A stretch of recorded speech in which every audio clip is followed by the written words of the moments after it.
आज दिल्ली के रामलीला ग्राउंड में दुनिया के कट्टर ईमानदार केजरीवाल ने एक रैली का महारैली का आयोजन किया। उसका मकसद था केंद्र के अध्यादेश को लोगों तक, जन जन तक पहुंचाना कि कैसे केंद्र ने अध्यादेश बना दिया। केंद्र के अध्यादेश को जन जन तक पहुंचाना था और उस रैली के दौरान केजरीवाल ने सिर्फ एक बार अध्यादेश का नाम लिया और पूरे रैली के दौरान वो प्रधानमंत्री मोदी जी को गालियां देते रहे और गालियां भी इस तरीके की, ऐसे लग रहा था मानो केजरीवाल जी नहीं, देश का एक राजधानी का मुख्यमंत्री नहीं, ऐसा लग रहा था जैसे पाकिस्तान के हाफिज सईद की आत्मा केजरीवाल जी के अंदर प्रवेश कर गई। मैंने हाफिज सईद को ऐसा बोलते हुए देखा है मोदी के खिलाफ, शायद इतना हाफिज सईद भी नहीं बोलता जितना आज केजरीवाल जी ने सारी हदों को तोड़ डाला। देश के प्रधानमंत्री को इतनी गालियां दी, शायद अगर जो लोग देश के सुन रहे होंगे, जो दूसरी तीसरी चौथी क्लास के पढ़े होंगे, वो भी आज केजरीवाल पर कोस रहे होंगे, मुझे ऐसा लगता है। नमस्कार साथियों, मैं हूं सोनू सिंह रघुवंशी, आपका दोस्त। आशा करता हूं आप जहां कहीं होंगे खुश होंगे, स्वस्थ होंगे। आज की बात करता हूं दुनिया के कट्टर ईमानदार की। दुनिया के कट्टर ईमानदार आप जानते होंगे, जब मैं कट्टर ईमानदार का नाम लेता हूं तो आपको पता लग गया होगा दुनिया में एक ही कट्टर ईमानदार है जिनका नाम है अरविंद केजरीवाल। सुबह से शाम तक जिनका काम है बवाल, वही तो है दुनिया के कट्टर ईमानदार। अब मैं बात कर रहा हूं दुनिया के कट्टर ईमानदार की। आज उन्होंने रामलीला ग्राउंड में एक महारैली का आयोजन किया और उन्होंने उस रैली में बुलाया किसको आप जानते हैं? भगवान श्री राम के मंदिर का जो कट्टर विरोधी था, जिसने कहा था मेरे जीते हुए मंदिर नहीं बन सकता, दुनिया के तमाम आतंकियों के, दुनिया के तमाम अपराधियों के, दुनिया के तमाम अराजक तत्वों का केस लड़ने वाले कपिल सिब्बल को। तो आप समझ गए होंगे रैली का मकसद। लेकिन रैली का मकसद लोगों को जो दिखाना था, वो केंद्र का जो ऑर्डिनेंस आया, अध्यादेश आया, उसको जन जन तक पहुंचाना था। लेकिन इसका मकसद मैंने पहले कहा था, ये केजरीवाल का मकसद ही सिर्फ और सिर्फ 2024 को टारगेट करना है। दरअसल मैं मैंने आपने मेरी पहले वीडियो देखी होगी, मैं बार बार कहता हूं केजरीवाल अपनी तुलना तो किसी मुख्यमंत्री से करते ही नहीं, उनकी तुलना प्रधानमंत्री से होती है। और आज उन्होंने सारी वो हदों को पार कर डाला जो एक संवैधानिक कुर्सी पर बैठा जाता है और बैठकर एक प्रधानमंत्री के लिए बोला जाता है। वो प्रधानमंत्री पूरे देश के हैं, भारतीय जनता पार्टी के नहीं है, पूरे देश के प्रधानमंत्री हैं नरेंद्र मोदी। पूरी दुनिया झुककर नरेंद्र मोदी को सलाम कर रही है और यहां तक दुनिया के तमाम बड़े बड़े थिंक टैंकर, मैं आपको बताऊंगा, जो आज भारत के उभरते हुए इस देश को सलाम कर रहे हैं, उन्हें भारत में अपना भविष्य नजर आ रहा है। पूरी दुनिया भारत की तरफ देख रही है, कारण नरेंद्र मोदी। लेकिन एक ऐसा पढ़ा लिखा, अगर इसे आप क्या कहेंगे, पढ़ा लिखा, तो मुझे लगता नहीं, अगर पढ़ा लिखा आप समझते हैं तो पढ़ा लिखा जाहिल कह सकते हैं। पढ़ा लिखा जाहिल की जो भाषा होती है, उस जाहिल की भाषा की प्रकाष्ठा जो होती है, उसको भी आज अरविंद केजरीवाल ने तोड़ डाला। मुझे ऐसा नहीं कहना चाहिए, लेकिन ऐसा कहना पड़ेगा, क्योंकि आज एक बार आप भाषण सुनिएगा। केजरीवाल ने चौथी पास राजा की कहानी सुनाई। आजकल बड़ा ट्रेंड चल रहा है और केजरीवाल ने यह भी साबित कर दिया कि मेरे पास, केजरीवाल ने बोला, मेरे पास एक सिसोदिया नहीं है, मेरे पास 100 सिसोदिया है। यानी कि समझ लो, मेरे पास एक भ्रष्टाचारी नहीं है, मेरे पास 100 भ्रष्टाचारी हैं। वो तो सारे कह रहे हैं केजरीवाल जी, भ्रष्टाचारियों की पूरी टीम है आपकी। केजरीवाल जी ने कहा रैली में, हमारे पास एक सत्येंद्र जैन नहीं है, किस किस को अंदर करोगे, हमारे पास 100 सत्येंद्र जैन है। यानी समझो कि अराजक तत्वों से पूरा का पूरी पार्टी भरी हुई है। आज ये मुखिया ने बिल्कुल साफ कर दिया। केजरीवाल बार बार कहते हैं हमारे शिक्षा मंत्री को गिरफ्तार कर लिया बीजेपी ने। भाई बीजेपी कोई पुलिस नहीं है, बीजेपी कोई संस्था नहीं है, बीजेपी एक पार्टी, बीजेपी क्यों गिरफ्तार करेगी? बीजेपी की तो हिम्मत भी नहीं है गिरफ्तार करने की।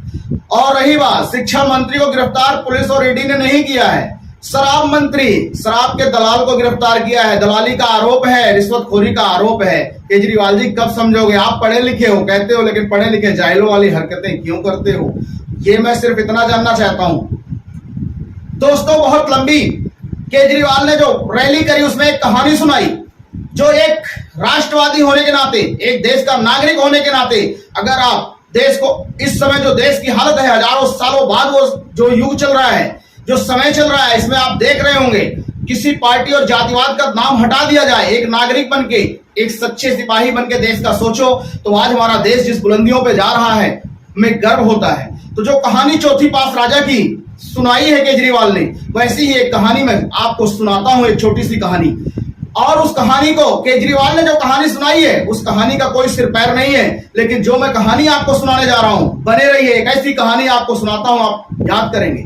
आजकल कटोरा लेके केजरीवाल जी भीख मांग रहे हैं कि ऑर्डिनेंस पर मेरा समर्थन दो, राज्यसभा में मेरा समर्थन कर दो, क्योंकि लोकसभा में भाजपा का समर्थन पूरा है। मैं ईमानदारी से कहता हूं भाजपा का मैं समर्थन जरूर कुछ करता हूं, लेकिन कुछ ही मुद्दों पर करता हूं। मेरे मुद्दे बिल्कुल अलग हैं। जो देश हित में काम करेगा वही हमारा समर्थन पाएगा। मैं बार बार यही कहता हूं, पहले देश फिर शेष। हमारे चैनल पर भी आप देख सकते हैं, यही लिखा हुआ है, पहले देश फिर शेष। साथियों, कहानी सुनाने का केजरीवाल को बड़ा शौक है, लेकिन अपने प्रधानमंत्री को इस तरीके से जलील किया जाता है। शायद ऐसा आपने दुनिया में एक ऐसा नमूना देखा होगा, वो केजरीवाल जी हैं, जो अपने प्रधानमंत्री को जितना कितना जलील कर दिया है, आज आप अंदाजा भी नहीं लगा सकते, सोच भी नहीं सकते, आप सोच भी नहीं सकते। बेशर्मी की सारी पराकाष्ठा देखिए। पर अभी कुछ दिन पहले कह रहे थे प्रधानमंत्री जी हमारे पिता समान हैं। आप अपने पिता को भी ऐसे जलील करते हैं केजरीवाल जी। खैर, आपका तो इतिहास रहा है, आपने अपने बच्चों की झूठी कसम खाई।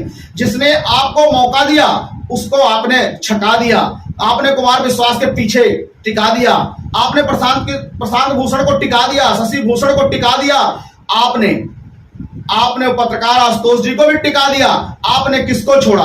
यानी जिसके अंदर अराजकता नहीं वो आपके लायक नहीं, जिसके अंदर देश के खिलाफ बगावत नहीं वो आपके लायक नहीं, जो भ्रष्टाचार नहीं कर सकता, जो देश को लूट नहीं सकता, वो आपके लायक नहीं। साथियों, बने रहिए, वो कहानी मैं आपको बहुत जल्दी सुनाने जा रहा हूं। लेकिन इससे पहले मैं कहूंगा 52 करोड़ का शीश महल, वो केजरीवाल जो आते कहते थे, सबसे पहले सुनिए, केजरीवाल ने कहा मैं राजनीति में नहीं आऊंगा, पलट गए, फिर बोला मैं अगर जीत भी गया तो एक कमरे में रहूंगा, पलट गए, बोला मैं गाड़ी नहीं लूंगा, पलट गए, बोला मैं सिक्योरिटी नहीं लूंगा, पलट गए, बोला मैं आम आदमी बन के रहूंगा। आज केजरीवाल ने देश के सारे मुख्यमंत्रियों की जो सारे मुख्यमंत्रियों की सुविधाओं पे उस पे उन्होंने बुलडोजर चला दिया।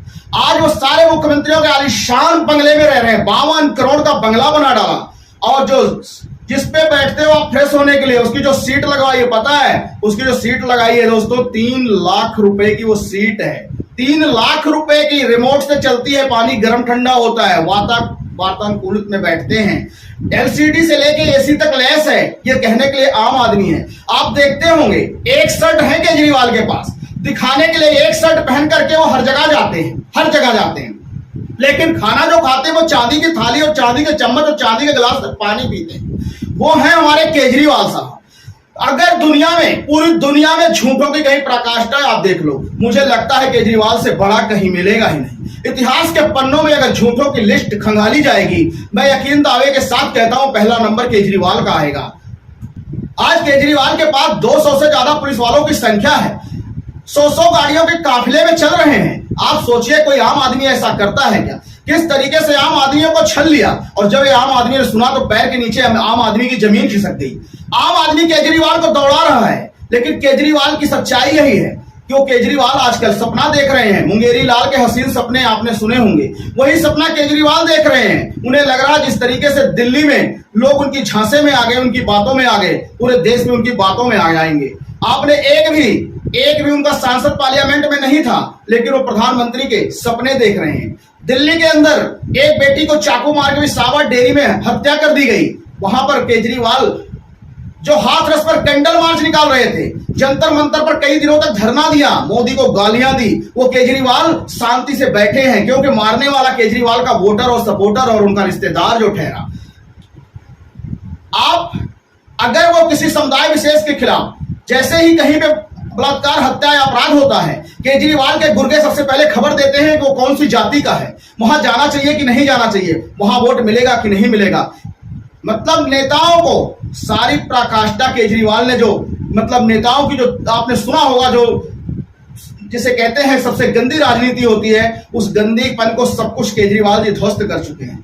एक राजधानी के सीएम हैं, संवैधानिक कुर्सी पर बैठे हुए हैं, लेकिन आप उनके बातें उनके सुनो या उनके सहयोगियों के सुनोगे, आपको गुंडे मवालियों से भी ज्यादा गई गुजरी बातें आपको सुनाई देंगी।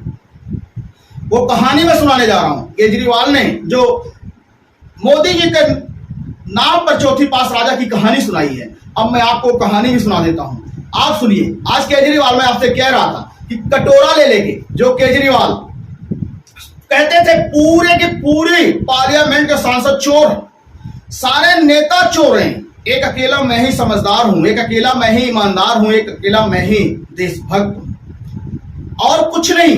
लेकिन आजकल केजरीवाल जी सर्टिफिकेट बांट रहे हैं, सबके घर जा रहे हैं और कह रहे हैं बदले में मुझे भीख दे दो, राज्यसभा में मेरी समर्थन कर दो, मैं तुम्हें कट्टर ईमानदारी का सर्टिफिकेट दे दूंगा, दुनिया में लेके घूमना, तुम्हारे सारे पुराने पाप, तुम्हारे सारे पुराने कुकर्म, तुम्हारे पुराने सारे भ्रष्टाचार सब खत्म हो जाएंगे। मैं दे रहा हूं ना सर्टिफिकेट, मैंने तो कहा था ना सारे चोरों, अब मैं सर्टिफिकेट दे रहा हूं, तुम सारे शरीफ बन जाओगे, बस मेरा साथ दे दो। लेकिन साथियों, कांग्रेस इनका साथ नहीं दे रही। जानते हो क्यों? क्योंकि वो कहानी जो सुनाने जा रहा हूं, उस कहानी को सुनिएगा ध्यान से। उमर अब्दुल्ला ने कल कह दिया केजरीवाल क्या मुंह लगा करके हमसे समर्थन लेना चाहते हैं, 370 पे हमारा साथ नहीं दिया था। तो केजरीवाल तो किसी के नहीं है, केजरीवाल तो अपने बेटों के नहीं, अपने सहयोगियों के नहीं है, केजरीवाल किसी के भी नहीं है, ये सब लोग जानते हैं, सभी लोग जानते हैं। यही कारण है कांग्रेस में भी दो फाड़ हो गया है। कुछ लोग मोदी को हराने के चक्कर में वो नशे में इतना व्यस्त हो चुके हैं, कहते हैं केजरीवाल का साथ दे दो। लेकिन जो कांग्रेस है वो जानती है कि केजरीवाल को कांग्रेस नहीं, वो अधिकतर सभी पार्टियां जानती हैं केजरीवाल वो आस्तीन के सांप हैं, जिसने उनको दूध पिलाया वो उसी को डस लेंगे। मेरा मकसद गलत मत समझिएगा। जो भी स्टेट की, राज्य की पार्टियां हैं, अगर केजरीवाल को समर्थन देंगी और केजरीवाल इनकी समर्थन से जैसे ही वहां प्रवेश कर पाएंगे, यह ध्यान रखना उन पार्टियों का अस्तित्व खत्म हो जाएगा, क्योंकि केजरीवाल को देश बेचना है। अब आप कह रहे होंगे मैं पत्रकारिता के साथ केजरीवाल का विरोध इतना क्यों करता हूं। इससे पहले मैं कहानी सुनाऊं, मेरा विरोध सुन लीजिए। मेरा कोई व्यक्तिगत विरोध केजरीवाल जी से नहीं है। मैं भी केजरीवाल के धरना प्रदर्शन में 2012 में जब वहां पे गए थे रामलीला मैदान, तो मैं भी छुट्टियां करके जाता था और केजरीवाल जिंदाबाद और अन्ना तुम आगे बढ़ो के नारे लगाता था। लेकिन जानता था कि इस देश से भ्रष्टाचार खत्म होना चाहिए। लेकिन जब देखा कि भ्रष्टाचार के दलदल में केजरीवाल सर से पांव तक डूब चुके हैं, तो केजरीवाल के खिलाफ आवाज भी उठानी पड़ी हमी को। हमारे जैसे न जाने कितने लोग वहां गए और आज वहां पर आवाज उठाने के लिए केजरीवाल के खिलाफ मजबूर हो गए। इसलिए मैं कहता हूं पूरी राजनीति के अंदर अगर देश को ना चीन से खतरा है, ना पाकिस्तान से खतरा है, अगर देश को किसी से खतरा है तो केजरीवाल से खतरा है। आप पूछोगे ऐसा मैं क्यों कह रहा हूं? क्योंकि केजरीवाल ने जो फ्री का लॉलीपॉप बांटना चालू कर दिया है, आपने देखा होगा, यही सोच करके कांग्रेस ने कर्नाटक में, कांग्रेस ने हिमाचल में यही लॉलीपॉप बांटा, क्योंकि पता है अगर वो लॉलीपॉप नहीं बांटेंगे तो आएंगे ही नहीं, क्योंकि केजरीवाल ने वो गंदी मानसिकता शुरू कर दी है। कांग्रेस उसी में फंस गई और कांग्रेस ने देखा आपने हिमाचल जीत लिया, किस लिए? कोई काम नहीं कांग्रेस से, आपको पता है कांग्रेस से पूरे देश की जनता उठ चुकी। हिमाचल जीत, सिर्फ मुफ्तखोरी में हिमाचल जीत गई। कर्नाटक में झूठे झूठे वादे करके कांग्रेस जीत गई, ये फ्री वो फ्री ये फ्री। और बीजेपी भी उसी रास्ते पर चल रही है। मैं आपसे कह रहा हूं चलना पड़ेगा और कोई रास्ता ही नहीं बचा है। अगर आपके एरिया में कोई 10 रुपए की चाय बेचता है, पूरे एरिया उससे कमा रहा, खा रहा, सड़कें सब कुछ बनवा रहा, परिवार चला रहा है, अगर कोई चाय वाला आके 2 रुपए में चाय बेचना चालू कर दे या फ्री में कर दे, तो मोहल्ले वाले को करना पड़ेगा, या तो बोरिया बिस्तर बांध लेना पड़ेगा। ये राजनेता है, बोरिया बिस्तर बांधेंगे नहीं, क्योंकि इन्होंने देश बेचना है, अपनी जेब से नहीं देना। मैं सभी नेताओं को कह रहा हूं ये देश बेचेंगे, अपनी जेब से नहीं देंगे। इसलिए केजरीवाल के रास्ते पर कांग्रेस चली, कांग्रेस के रास्ते पर बीजेपी चल रही है, सपा बसपा सारी पार्टियां देश की चलेंगी और ये देश तबाह होगा। दोस्तों, जब देश की तबाही की बारी आती है, तब मैं कहता हूं कि देश के अंदर अगर सबसे ज्यादा कोई घातक राजनेता आज इतिहास में अगर कोई होगा, नाम लिखा जाएगा तो अरविंद केजरीवाल होगा। मेरी बात को आप समझिए, फ्री किसी चीज का सोल्यूशन नहीं है। आप सड़कें दीजिए, आप बिजली दीजिए, आप पानी दीजिए, आप उनको पढ़ाई शिक्षा मजबूत कीजिए, लेकिन किसी चीज को फ्री देना, किसी के अकाउंट में 2000 फ्री डाल दो, 5000 फ्री डाल दो, 10,000 फ्री डाल दो, तुम 4 डालोगे हम 6 डालेंगे, वो 10 डालेंगे, 12 डालेंगे, सरकार बनाने के लिए देश के साथ जिस तरीके से खेला जा रहा है, मैं हाथ जोड़कर सुप्रीम कोर्ट से भी निवेदन करता हूं, इस पे एक्शन जल्द से जल्द लिया जाए, वरना इस देश को तबाह होने से कोई बचा नहीं पाएगा। 140-42 करोड़ की आबादी वाला यह देश, जिसके पास संसाधन सीमित है, संसाधन तक नहीं है, उसमें फ्री सब कुछ बांटा जा रहा है। ये कैसी राजनीति हो रही है? और हमारे सम्मानित माननीय जो है सुप्रीम कोर्ट में बैठे हुए, वो भी इस पर खामोश, देश की पार्टियां खामोश, देश के राष्ट्रवादी नागरिक खामोश। ये सब क्या हो रहा और देश का होगा क्या? अब मैं वो कहानी आपको सुना देता हूं। आप सोच रहे होंगे बड़ी देर हो गई, मैंने आपको कहानी नहीं सुनाई। चलिए एक तरफ आपको कहानी की तरफ ले चलता हूं। केजरीवाल जी ने आज नरेंद्र मोदी के ऊपर चौथी पास राजा की कहानी सुनाई। पहले भी वो सुना चुके हैं, लेकिन आज तो उन्होंने सारी हदों को पार कर दिया। उन्होंने हमारे देवी देवताओं को भी घसीट लिया, हमारे शंकर भगवान को भी घसीट लिया, उनकी तीसरी दृष्टि खोल दी।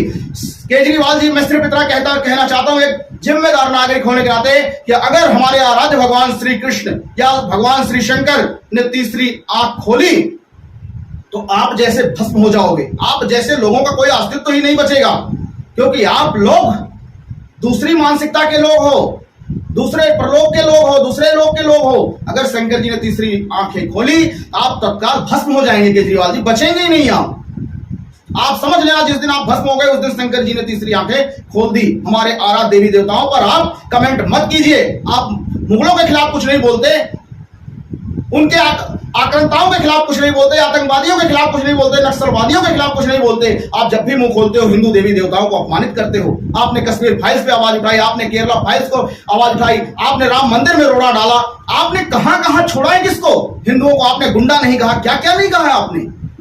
तो आपसे सब लोग भली बात वाकिफ हैं, और आप जहां जहां भीख मांगने जा रहे हैं, ये ध्यान रखना, जिस ऑर्डिनेंस के खिलाफ आप जा रहे हैं, क्यों जा रहे हैं? जब वो ऑर्डिनेंस अनैतिक है, असंवैधानिक है, वो तो वैसे ही सुप्रीम कोर्ट में खत्म हो जाएगा। फिर आप क्यों भीख मांग रहे हैं? क्योंकि आपको पता है, आप पढ़े लिखे हो, जो अध्यादेश ऑर्डिनेंस बनाया गया है वो कौन बनाएगा? सुप्रीम कोर्ट के खिलाफ अगर कानून बनता है तो कौन बनाता है? वो केंद्र बनाती है। वो पाकिस्तान वाले नहीं आएंगे, वो वैसी नहीं आएंगे बनाने के लिए, वो आपके मित्र खालिस्तान से नहीं आएंगे बनाने के लिए। केंद्र सरकार को ही बनाना होगा। इसलिए आप जानते हैं केंद्र सरकार ने जो ऑर्डिनेंस बनाया है वो बिल्कुल संवैधानिक है, और सुप्रीम कोर्ट में आपको मुंह के बल खानी पड़ेगी। इसीलिए आप जगह जगह भीख मांग रहे हैं कि मेरा समर्थन कर दो। लेकिन केजरीवाल जी, सब लोग जानते हैं कि आप आस्तीन के सांप हो। आपको जिसने भी दूध पिलाया उसे आप डस लोगे। यही कारण है कांग्रेस अभी तक आपके लिए दरवाजे नहीं खोले हैं। अब मैं एक कहानी सुना देता हूं दोस्तों, बहुत देर हो गई, अब सुन लीजिए उस कहानी। एक जंगल था। अब जंगली आदमी बोले जंगल वाली कहानी सुनानी पड़ेगी ना। एक जंगल था, उस जंगल में शेर राजा होता है, आपको पता है जंगल का राजा शेर था। शेर और शेरनी दोनों बहुत दूर चले गए, पेट की तलाश में, भूख लगी थी और उन्हें खाने को कुछ नहीं मिला, बहुत दूर चले गए। इस कहानी का तात्पर्य सिर्फ इतना ही बताऊंगा कि केजरीवाल को लोग समर्थन क्यों नहीं दे रहे। शेर और शेरनी बहुत दूर चले गए, भूख लगी थी, शिकार की तलाश में काफी दूर निकल गए, लेकिन उन्हें शिकार नहीं मिला। काफी दूर वो भटकते रहे। इधर शेर और शेरनी के बच्चे भूख और प्यास के मारे व्याकुल हो रहे थे, तड़प रहे थे। उनकी सांसें आ रही थी, छोटे छोटे बच्चे थे, वो समझ नहीं पा रहे थे कि कब आएंगे हमारे माता और पिता, कैसे हमें दूध मिलेगा। उन्हें ऐसा लगता था कि अब हमारा दम निकलने वाला है। उसी दौरान एक बकरी वहां से गुजर रही थी और उस बकरी ने देखा शेर के बच्चे बिल्कुल तड़प रहे हैं, अब तक हुए हैं, प्यास के मारे, उनको भूख के मारे मरे जा रहे हैं। अब सोचो आप बकरी ने क्या किया। बच्चे तो शेर के थे, लेकिन उस बकरी ने सोचा अगर मैं बच्चों को थोड़ा सा दूध पिला दूंगी तो मेरा क्या जाए, कोई बात नहीं, मेरी जान ही तो जाएगी, किसी की मदद कर सकती। बकरी ने शेर के बच्चों को दूध पिलाना शुरू किया और वो बच्चे तृप्त हो गए। बच्चे तृप्त हो गए और बकरी वहां से जाने का प्लान करने लगी। इतने में देखती है सामने से शेर और शेरनी आ रहे होते हैं, और जैसे शेर और शेरनी की नजर उस बकरी पर पड़ती है, शेर कहता है लो, हम कहां कहां ढूंढ के आए और शिकार हमारे घर पे ही पड़ा है। और शेरनी कहती है अरे वाह, ये तो बड़ा लजीज भोजन मिल गया आज घर पे। शेर और शेरनी दोनों, आप सोचिए क्या होता है, शेर और शेरनी दोनों बकरी के ऊपर टूट पड़ते हैं। शेर और शेरनी जैसे ही बकरी के ऊपर टूट पड़ते हैं, ऐसे ही बकरी ने सोच लिया आज तो मेरा अंत निश्चित है, और यही तो भलाई का इनाम है मेरे लिए। बकरी ने अपने आप को सोच लिया कि अब तो मेरी जान बचनी नहीं है। और बकरी चुपचाप भाग भी नहीं सकती थी, इसलिए बकरी वहीं खड़ी हो गई शेर के बच्चों के पास। जैसे शेर और शेरनी ने छलांगे मार के बकरी की तरफ लपका, वैसे शेर के बच्चे बकरी के सामने आके खड़े और उन्होंने कहा, माता और पिताजी, अगर खाना है तो मुझे खा जाए, मगर इसको नहीं। हम मर चुके होते, इन्होंने दूध पिलाकर मेरी जीवन बचाया। हम तड़प रहे थे, आप लोग तो न जाने कहां चले गए थे। हम मर जाते तड़प तड़प के, बिल्कुल हमारी सांसें रुकने को आई थी, लेकिन आज इस बकरी ने हमें दूध पिला के हमें नई जिंदगी दी। आप इन्हें मारने से पहले मुझे मार दीजिए। शेर और शेरनी 2 कदम पीछे हो और उन्होंने कहा, अरे हम ये क्या करने जा रहे थे, आज तो हमसे बहुत बड़ी नाइंसाफी हो जाती, बहुत बड़ी गलती हो जाती। शेर और शेरनी आपस में बातें करते हैं। साथियों, बच्चे तो सबको प्यारे होते हैं। शेर ने कहा, बकरी, आज तुमने मेरे बच्चों को बचाया है, नया जीवन दिया है, मैं तुम्हें जीवन दान तो दे ही रहा हूं। जीवन दान के साथ साथ तुम्हें मैं यह वरदान देता हूं कि जाओ तुम पूरे जंगल में बिल्कुल निश्चिंत होकर, निडर होकर, जहां चाहो जैसे चाहो चारा खा सकती हो। आज के बाद इस जंगल में तुम्हें कोई कुछ नहीं बोलेगा। इसे कहते हैं भलाई। शेर के बच्चों की उनने जान बचाई। शेर ने पूरे जंगल का छूट दे दिया, जाओ। बकरी पूरे जंगल में चारा खाने लगी और कभी कभी तो बकरी शेर के ऊपर बैठ जाती थी और शेर ले जाता था उसको ऊपर की पत्तियां, जो चारा होता वो खाती थी, बकरी पेड़ों की टहनियां खाती थी। ऐसे चलता रहा और एक दिन एक आसमान से चील गुजर रही थी। चील ने देखा, ये क्या, ये मैं क्या देख रही हूं, मेरी आंखें तो सही हैं, ये मैं देख क्या रही हूं, ये कैसे, ये दृश्य कैसे। चील ने कई बार को झटका लिया, नहीं देख क्या रही हूं मैं, शेर के ऊपर बकरी पत्ते खा रही है, कहीं मैं सपना तो नहीं देख रही हूं। चील ने जंगल के कई चक्कर लगाए और हर चक्कर में उसने पाया बकरी शेर के ऊपर बैठी है, शेर उसको पत्तियां खिला रहा, ले जा। बहुत आश्चर्यचकित हुई चील, वहीं मरड़ाती रही। चील ने पूछा, आज बकरी जब भी अकेली होगी तो बकरी से मैं इसकी पीछे की जो कहानी है वो पूछूंगी। फिर शेर और शेरनी अपने शिकार पर चले गए। बकरी जब जंगल में अकेली हुई, चील नीचे आई और बकरी से पूछने लगी, आज मैं तुमसे एक चीज पूछनी चाहती हूं, बता दो कि तुमने शेर के ऊपर चढ़ के पत्ती खा रही थी, ये मेरी आंखें धोखा खा रही है, सच है? बकरी ने कहा, ये सच है। मैं पूरे जंगल में ऐसो आराम से रहती हूँ, निडर रहती हूँ, निडर होकर के अपना चारा प्राप्त करती हूँ, चारा खाती हूँ। शेर और शेरनी हमें कुछ नहीं बोलती। चील ने कहा, यह सब हुआ कैसे? बकरी ने कहा, मदद। दूसरों की अगर अच्छाई करोगे, दूसरों की मदद करोगे तो तुम्हारी मदद ऊपर वाला करता है। मैंने शेर के बच्चों को दूध पिलाया, शेर और शेरनी इससे खुश हुए और मुझे पूरा वरदान दे दिया, और मैं किसी का बुरा नहीं करती, किसी का बुरा नहीं चाहती। ये सच है, बकरी किसी का बुरा नहीं चाहती। लोग बकरी को काट देते हैं, लेकिन जो लोग बकरी को काटते हैं उन्हें स्मरण होना चाहिए कि अगले जन्म उनका भी आएगा, क्योंकि ये काल सृष्टि रुकती नहीं है, छुरी तो उनके गर्दन पे भी चलेगी।